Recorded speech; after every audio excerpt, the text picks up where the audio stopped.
एक बार की बात है, एक छोटी सी चिड़िया थी। वो जंगल के एक पुराने पेड़ पर अपना नन्हा सा घोंसला बनाकर रहती थी।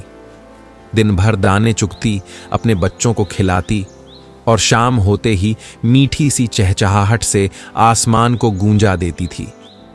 बाहर से वो बड़ी खुश दिखती थी, लेकिन उसके दिल में हमेशा एक डर छुपा रहता था।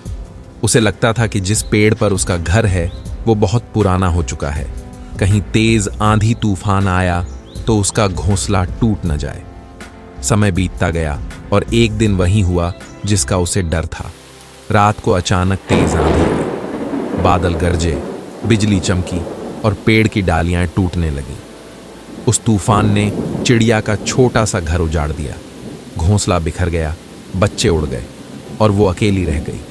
पूरी रात भीगती रही, कांपती रही और भगवान से सवाल करती रही, हे प्रभु, मैंने तो कभी किसी का बुरा नहीं किया, फिर मेरे साथ इतना बुरा क्यों हुआ?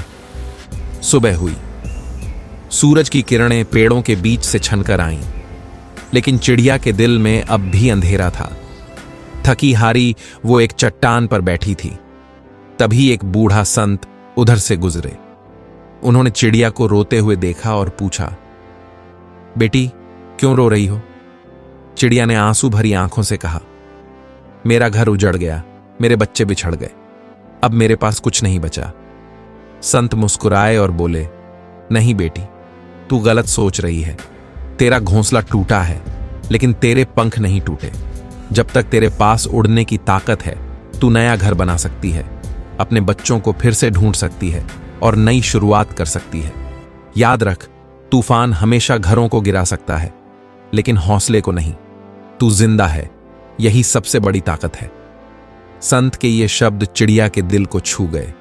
उसने अपने आंसू पोंछे, पंख फैलाए और आसमान की ओर उड़ चली। धीरे धीरे उसने फिर से दाने जुटाए, नया घोंसला बनाया और एक नई जिंदगी शुरू की।